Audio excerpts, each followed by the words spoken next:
A'udzu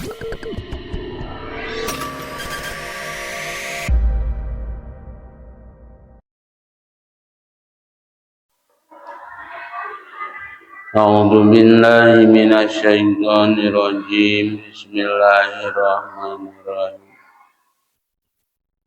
Alhamdulillahi rabbil alamin wassalatu wassalamu ala asyrofil anbiya'i wal mursalin wa ala alihi wa ashabihi ajmain.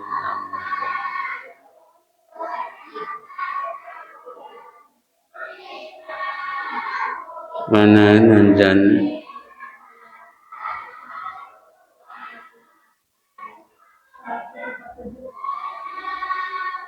wa in kadzabu maka lamun ngabarohongkeun ieu jalma-jalma musyrikin ka anjeun Muhammad bima dina perkara Dieta anu geus ngadatangkeun anjeun bihi kana ieu perkara. Fakul maka ucapkeun lahum ka ieu jalma-jalma orang musyrikin.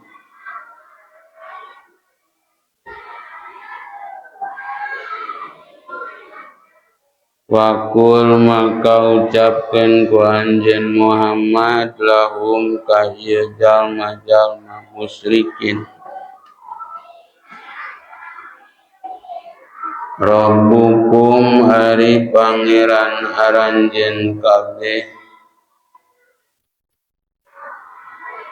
Zu rahmatin eta anu ngagaduhan rahmat. Wasiatin anu jembar. Haitsu lam yu'azzilkum sakira-kira henteu ngagancangkeun ka aranjeun kabeh bil uqubati kana nyiksa. Wabi jeung eta tetep dina ieu ayat atanapi dina ieu perkara salatupun ari lemah lembut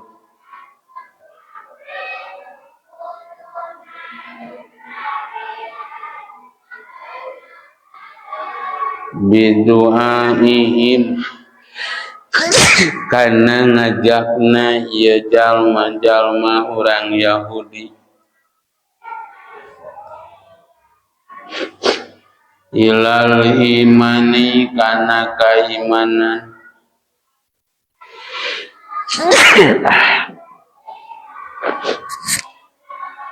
wala yuradu jeung moal bisa ditolak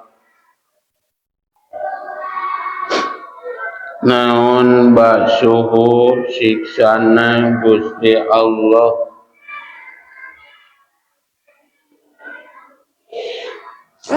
basuhu siksana ieu pangeran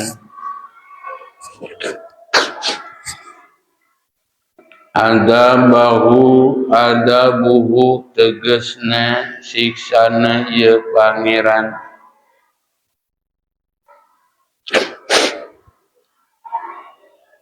ida jaa di mana-mana geus datang ieu siksa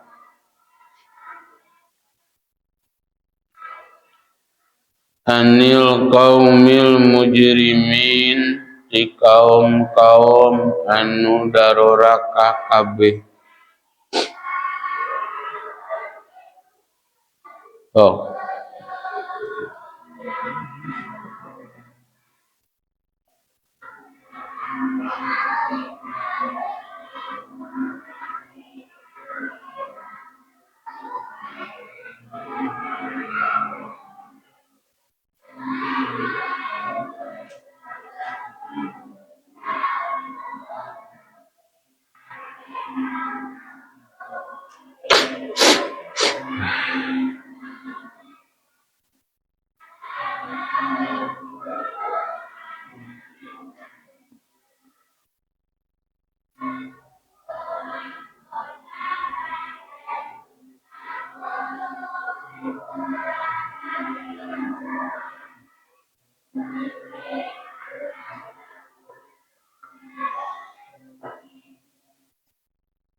Maka lamun ngabarohongkeun ieu jalma-jalma urang musyrikin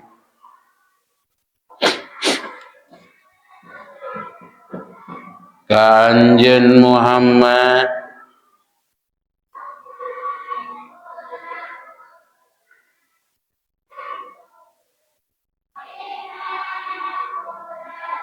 maka ucapkeun ku anjeun Muhammad ka eta jalma-jalma urang musyrikin,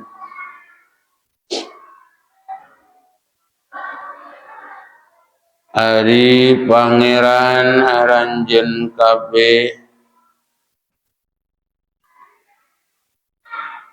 eta anu luas rahmatna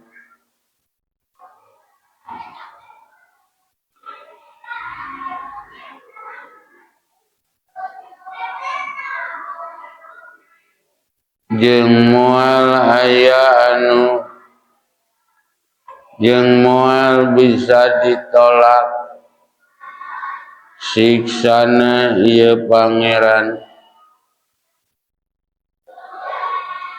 ti kaum-kaum anu daroraka kabeh.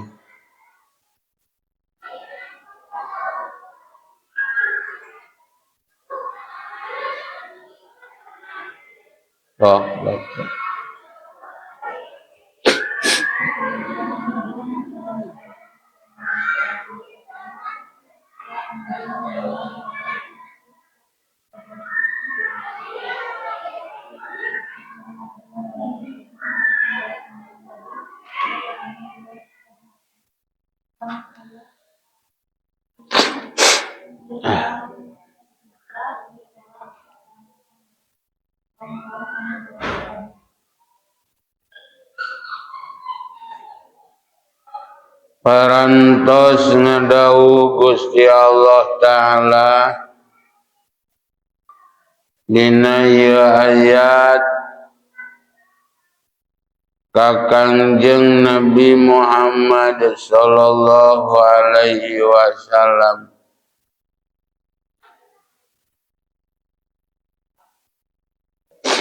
dawuh Gusti Allah ngadawukeun ka Kangjeng Nabi Muhammad sallallahu alaihi wasallam, lamun ngabarohongkeun ieu jalma-jalma urang musyrikin, jalma-jalma anu malusyrikin ngabohongkeun ka anjeun, nyulayaan ka anjeun tirengrengan jalma musyrikin jeung tirengrengan Yahudi, jeung saruana ti musyrikin jeung Yahudi ieu jalma-jalma ngabarohongkeun ka anjeun dina perkara anu geus ngadatangkeun anjeun kana eta perkara, dina hak anu geus dibejakeun ku anjeun, anu mana dina ayat anu sateracana Gusti Allah ngadawukeun bejakeun ku anjeun Muhammad ka jalma-jalma urang Yahudi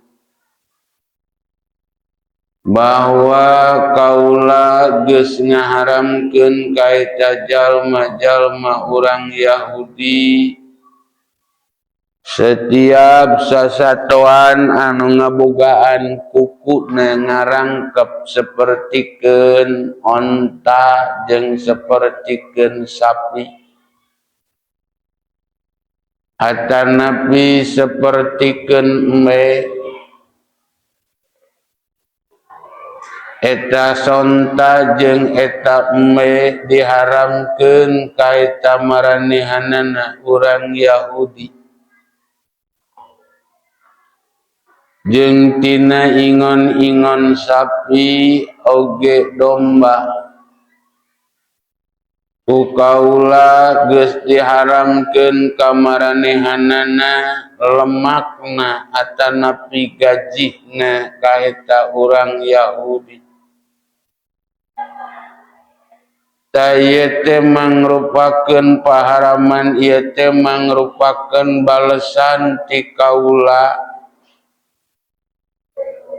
kusabab maranehanana geus ngalakukeun kana perbuatan dosa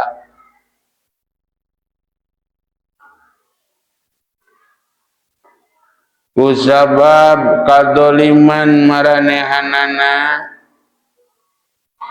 anu geus ngahalangan tina kaimanan oge ngahalangan ngaharamkeun kana perkara anu halal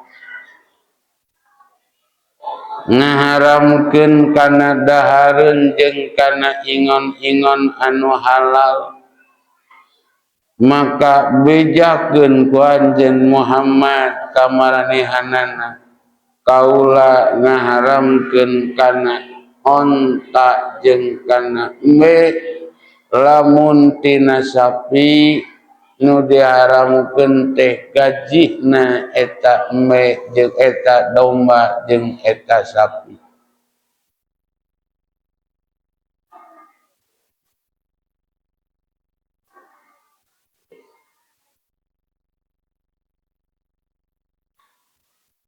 jeung bejakeun ku anjeun Muhammad saestuna ari urang sararea saestuna ari kaula nganepikeun kana eta beja ti Gusti Allah jeung nganepikeun kana eta ancaman ti Gusti Allah teh yakin eta tirengrengan jalma anu bener kabeh lain ladang jijeunan kaula tapi eta perkara mangrupakeun parentah ti Gusti Allah anu kudu ditepikeun ka aranjeun kabeh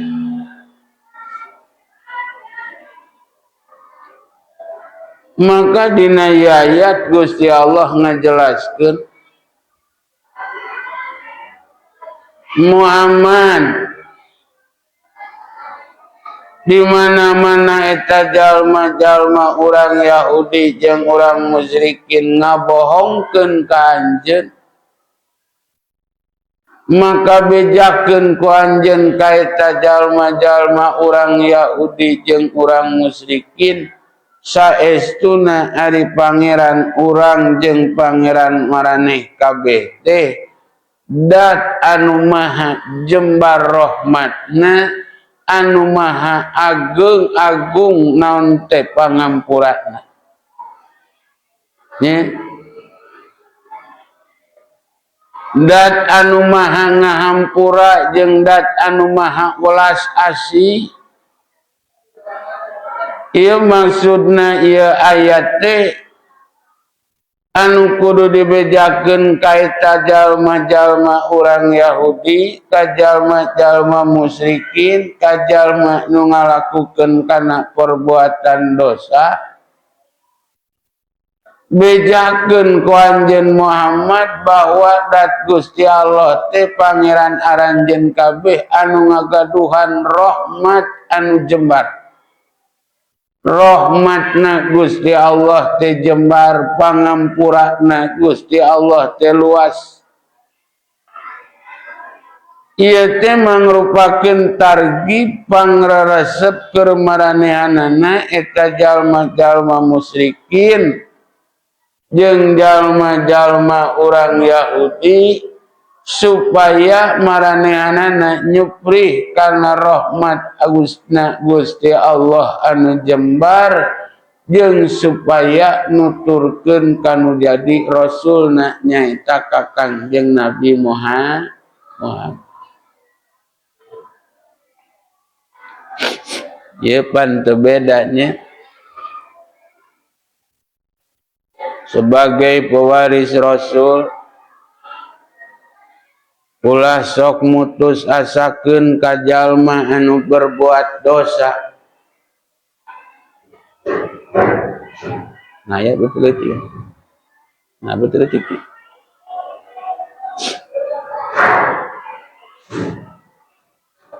Keluar tiga parum ya. Colokeun tinggal.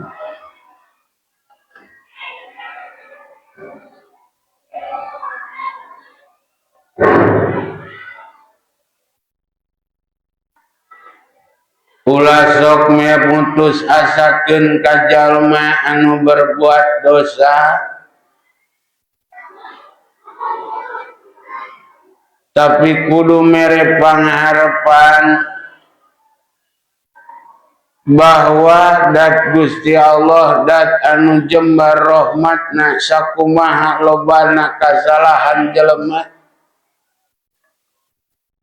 sakumaha dorakana manusia sakumaha lobana dosa jelema Gusti Allah madat anu maha jembar pangampurana maha jembar rahmatna sapertikeun dina dauhan anjeunna dina ayat anu sejen Nabi ibadi anal ghafur anni anal ghafurur rahim wa anna azabi wal adabul alim. Itu bejakeun ku anjeun Muhammad ka hamba-hamba kaula ka abdi-abdi kaula termasuk ka jalma-jalma musyrikin ka urang Yahudi ani bejakeun ti kaula saestuna ari kaula ana tegesna ari kaula teh al-ghafurur rahim dat anu loba ngahampurana dat anu maha ngahampura kana perbuatan dosa tur dat anu maha welas asih kanu jadi hambana kanu jadi abdina ngan sing ingat di mana jalma geus direre pangbibita diajak kana bener teu daek bae bener dibejakeun rahmatna Gusti Allah teh jembar teu daek wae iman maka bejakeun ku anjeun Muhammad saestuna ari siksa kaula eta siksa anu sangat nganyerikeunana eta siksa ti kaula.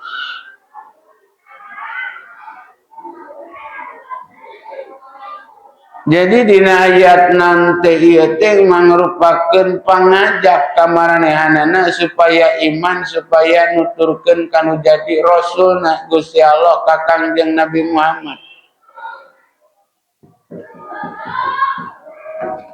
Anu terakhirna dina ayat bejakeun ku anjeun Muhammad moal aya moal bisa ditolak siksana Gusti Allah ti jalma-jalma anu berdosa kabeh ti jalma-jalma anu doraka kabeh moal bisa ditolak siksana Gusti Allah lamun jalma diajak kana bener teu daek wae bener diajak kana naon teh jalan anu hade teu daek wae nuturkeun maka bejakeun ka eta jalma bahwa siksana Gusti Allah moal beunang ditolak ti jalma-jalma anu daroraka kabeh. Nah iya nya ajak mah jalma ajak kana bener, jalma anu daroraka, jalma anu maksiat, jalma anu musyrik, jalma anu kufur, ajak mah ajak, elingan mah elingan. Ngan sabada diajak dielingan bere peringatan bahwa dat Gusti Allah siksana moal beunang ditolak ti jalma-jalma anu doraka kabeh. Ya. Bere peringatan, bere kenaon teh peringatan kamaranehanan bahwa siksana Gusti Allah teh moal bisa dihalangan. Dan Allah teh nu maha jembar rahmatna teh ketika jalma berbuat dosa teu meunang putus asa asal daek tobat bakal dihampura dosana. Ngan lamun sabada dijelaskeun sapertikeun kitu teu kahartieun bae bere peringatan bahwa siksana Gusti Allah teh moal bisa ditolak di jalma-jalma anu daroraka kabeh.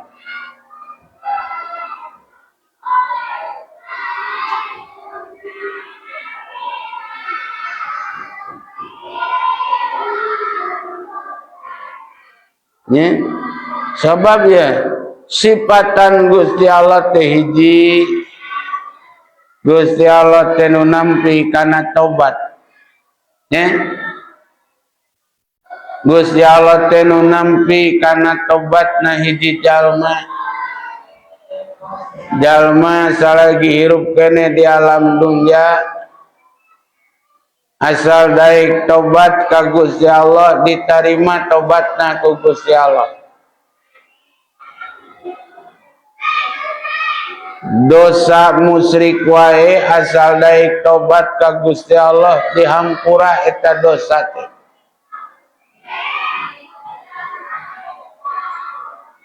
Nu kadua Gusti Allah teh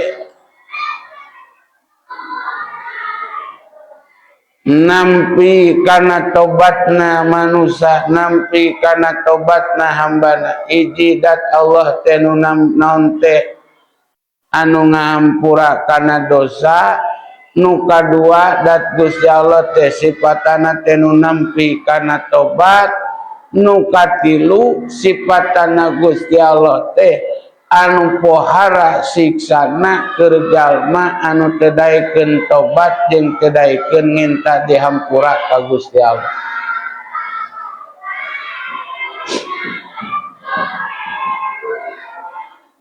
Pohara siksana Gusti Allah teh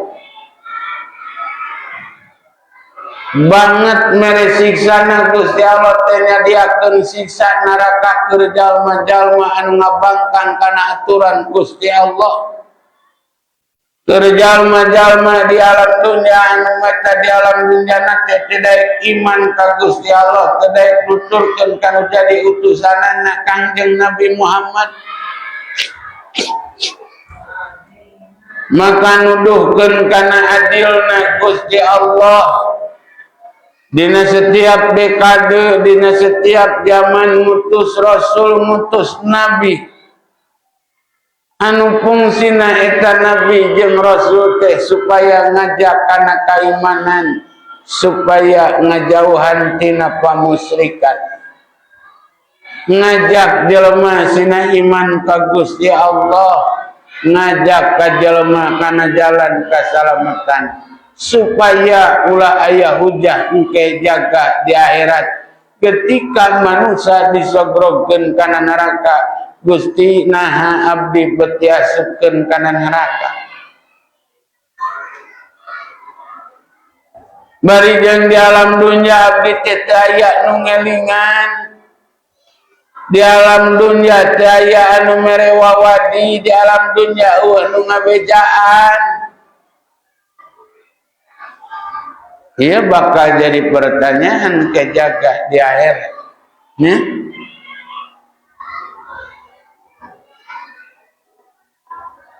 Eta hujahna jalma-jalma kufur ketika rek diasupkeun kana seuneu neraka. Nah, makana Gusti Allah dina setiap dekade zaman ngutus nabi jeung rasul supaya eta teh nuduhkeun kana adilna Gusti Allah, teu ujug-ujug nyiksa jelema tanpa mere nyaho heula, tanpa mere peringatan heula. Geus diingatkeun ku Gusti Allah liwat lisan anu janten rasulna bahwa dat Gusti Allah teh dat anu naon teh jembar rahmatna supaya maranehanana daek iman, supaya daek iman ka Gusti Allah jeung nuturkeun kana jadi utusanana. Ngan lamun teu daek iman keneh jeung teu daek nuturkeun kana jadi utusanana, moal aya anu bisa nolak kana siksana Gusti Allah ka jalma-jalma anu daroraka kabeh. Geura urang bacakeun ayatna nya. Saur Gusti Allah teh wa ing fa ing kazzabu kafakur rabbukum durahmah. Muhammad bejakeun ku anjeun ka eta jalma-jalma anu musyrikin.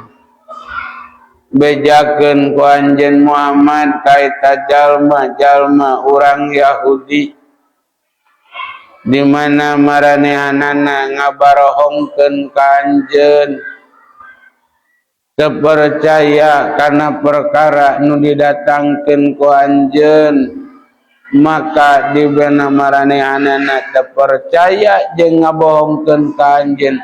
Bejakeun ku anjeun ka maranehanana bahwa pangeran maraneh kabeh teh dat anu maha luas rahmatna eta pangeran. Ya. Dat anu maha jembar pangampurana. Bisa rek iman aranjeun kabeh ulah ngarasa kahalangan, ulah kagok borontok kapalan carambang muncek bahasa kolotna, ulah pedah ngalakukeun dosa kagok ngalakukeun dosa, ulah pedah ngalakukeun maksiat kagok ngalakukeun maksiat. Nah, ketika diberi kesempatan ku Gusti Allah keur tobat, maka lakukanlah tobat tersebut. Ketika ku Gusti Allah diberi kesempatan keur ngalakukeun kana pagawean anu hade, lakukanlah eta pagawean anu hade.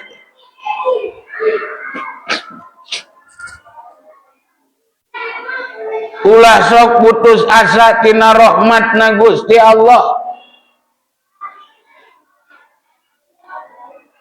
Umat Kangjeng Nabi Muhammad mah dilarang tina putus asa.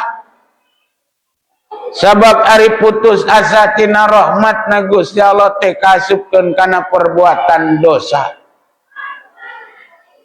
Ketika urang kamari-kamari ngalakukeun perbuatan dosa, ngalakukeun perbuatan maksiat, ayeuna diberi kesempatan ku Gusti Allah keur ngomean hirup, omean heula. Ketika orang kamari ngalakukeun kajahatan, ayeuna diberi kesempatan keur memener kalakuan orang, lakukanlah ayeuna pagawean nu hade. Ulah sok putus asa tina perbuatan dosa anu geus dilakukeun ku urang sararea. Sabab dat Gusti Allah mah dat anu maha luas rahmatna teh, anu ngagaduhan rahmat anu luas. Rahmatna teh jembar. Jembar pangampuranna nya ghafirud dzanbi qabilit taubati qabilut taubati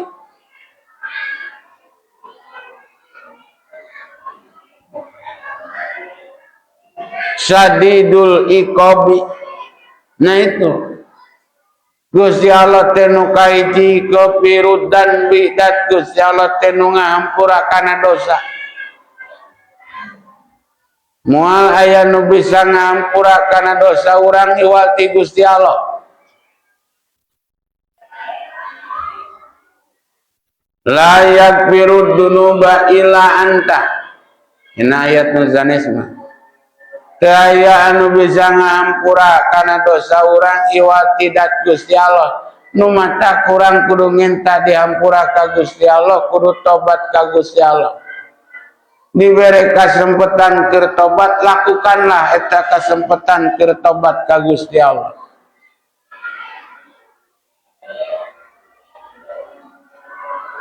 Ya. Sabab Gusti Allah teh rahmatna teh luas. Tinggal rahmatna luas Gusti Allah henteu gancang nyiksa ka jelema ngalakukeun kana perbuatan dosa. Jalma nu maksiat di alam dunya nu ngalakukeun dosa, ngabohong rek sakumaha ngabohong, ngabulak-balik fakta rek sakumaha ngabulak-balik fakta, rek nipu sakumaha nipuna, rek ngabobodo sakumaha ngabobodona. Asal eta jalma sadar kana dosana daek minta dihampura ku Gusti Allah, ka Gusti Allah ditarima eta tobatna eta jalma. Ieu nandakeun Gusti Allah teh du rahmatil wasiat teh di antarana deui teu gancang nyiksa ka jalma nu ngalakukeun kana dosa. Ngaja dianteur heula nya jalma nu ngalakukeun kana dosa dianteur heula, dianteur kitu dibere peringatan, dibere warning ku Gusti Allah. Ketika dibere warning teu sadar keneh bae kitunya, dibere aba-aba teu inget keneh bae, maka tong salah bejakeun ku anjeun Muhammad wala yuraddu basuhu anil qaumil mujrimin. Moal bisa ditolak siksana Gusti Allah ti jalma-jalma anu berbuat dosa kabeh. Kitunya geus dibere peringatan teu eling wae, dibere pangaba-aba teu inget wae, maka jelaskeun bahwa dat Gusti Allah teh nu pohara siksana. Moal aya anu bisa nolak kana siksa ti Gusti Allah keur jalma-jalma anu daroraka kabeh. Kitunya kantun kapayuna sayaqulul ladina asyraku law syaa Allahumma asyrakna wala abahum.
Mana ayat etanan jana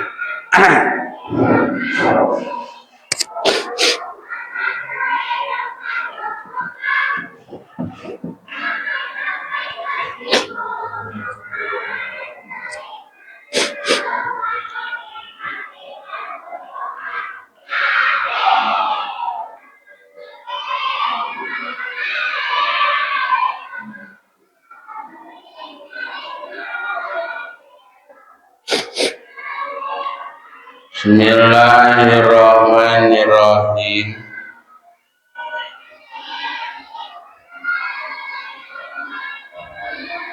Wa min tawqiril muallimi yang eta tetep tina ngagungkeun anu jadi guru. Allah yang sia kana yen teu meunang mapah amamahu dipayuneun anu janten guru. Wala yajlisu jeung teu meunang diuk teu meunang calik makanahu dina tempat calikna guru.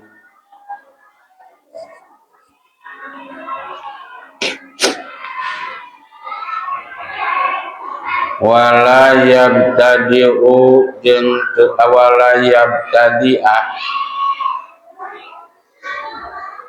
jeung teu meunang ngamimitian al kalama kana nyarios indahu disandingan anu jadi guru illa biiznihi kajaba ku izin anu janten guru.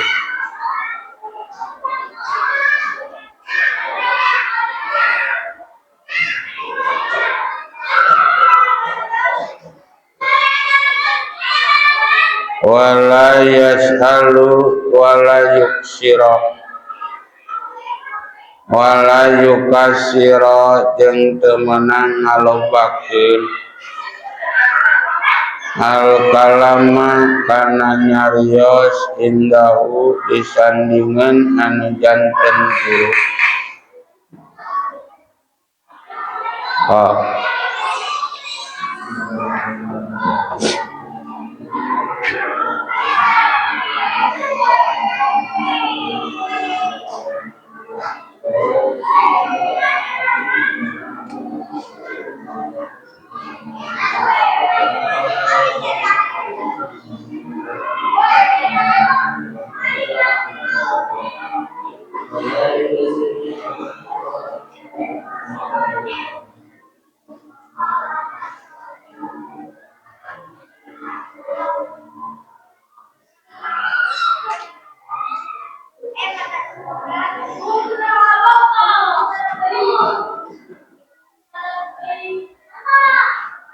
Wa min tawqiril muallim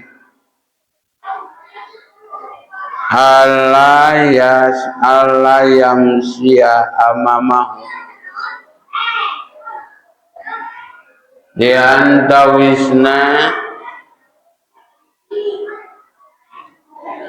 nu kalebetkeun kana ngagungkeun kanu jadi guru ngamulyakeun kanu jadi guru teh keur jalma nu ngaji teu meunang mapah dipayuneun anu janten guru. Taeta teh mangrupikeun tata krama. Jadi upami aya guru mapah taulah dipilaan. Mun urang geus mapah dipayuneun nu janten guru kajen mengkerkeun. Nah eta nu kalebetkeun kana tawqiril muallim ngagungkeun kanu jadi guru. Sabab cek kamari jalma moal hasil ilmuna jeung moal bisa ngarawat kana ngamanfaatkeunana moal ngarawat kana ilmu jeung moal bisa ngamanfaatkeun kana ilmu kecuali hiji ngagungkeun kana ilmu nu kadua ngagungkeun ka ahli ilmu nu katilu ngagungkeun kanu jadi guru. tadi antawisna ngagungkeun kanu jadi guru teh ulah mapah dipayeuneun guru nya ulah mapah dipayeuneun guru eta nu kalebetkeun kana tauqirul muallim ngagungkeun anu janten guru.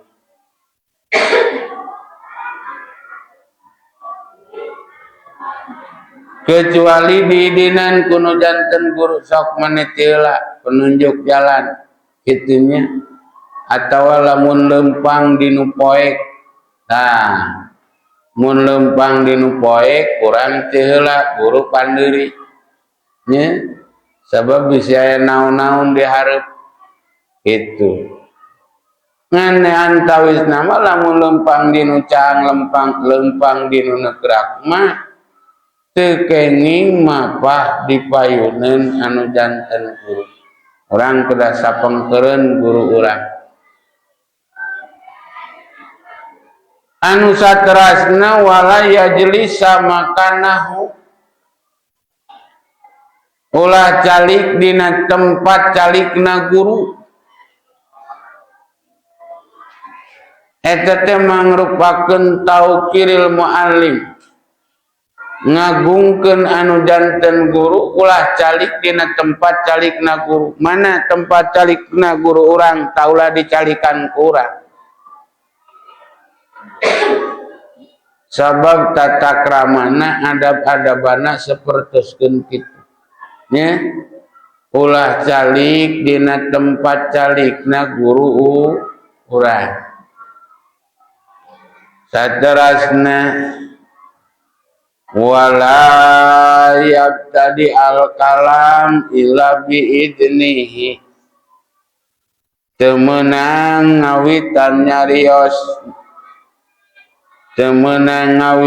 nyarios disandingan anu janten guru itu janten kedah nu nyarios ti payun teh guru urang ulah sok mayunan nyarios kanu janten guru hari naros mah teu naon nya urang mayunan ngan lamun geus papayun-payun geus ngobrol ulah ngawitan nyarios kecuali didinan kunu janten guru ieu diantawisna anu kalebetkeun kana tata krama ngamuliakeun anu janten guru nya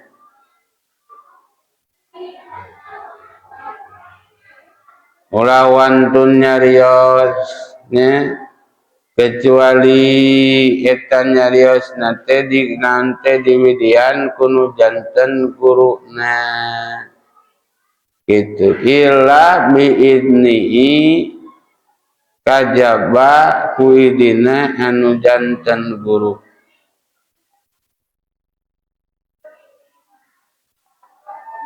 kecuali eta nyarios teh didinan kuno janten guru teh sok kumaha dongengna teh tah eta mah ulah api-api nya sok jelaskeun di mana ditaros mah kunaon sih anjeun tarang ngaji wae ka mana wae tah eta mah ngajawab ulah ngabetem nya abdi teh meureun seur pamengan uihna kasontenan bae abdu kang nyonten nyalira kitu eta mah uihna teh kitu ya balikna mah tangina ngan alasan hungkul burit tapi mah balikna kitu kan nah etanya ulah nyarios kai dipayeuneun anu disandingan eta guru kecuali didinan kuno janten guru saterasna wala yukasiro al kalama indahu temenang loba nyarios nyeurkeun kana cariosan disandingan anu janten guru anu teu perlu didongengkeun mah ulah didongengkeun anu teu peryogi disaurkeun mah ulah disaurkeun itu diantawisna adab-adaban dinu payuneun anu janten guru nya nu kahiji ulah mapah dipayuneun guru urang, nu kadua ulah ngawitan nyarios ulah calik dina tempat calikna guru urang, nu katilu ulah waka nyarios kecuali di dinan kunu janten guru urang, nu kaopat nama diantawisna ngagungkeun anu janten guru teh ulah loba nyarios dipayuneun guru urang. Pan kadang-kadang eta teh urang kudu ningali situasi dan kondisi. Kadang-kadang bujang-bujang dipayuneun guru, dipayuneun jalmi nu sanes ge kudu lihat kondisi. Lamun jalma nu diajak ngomongna teh berarti mungeun diajak ngomong teh nya diajak ngomong teh kalang we kitu.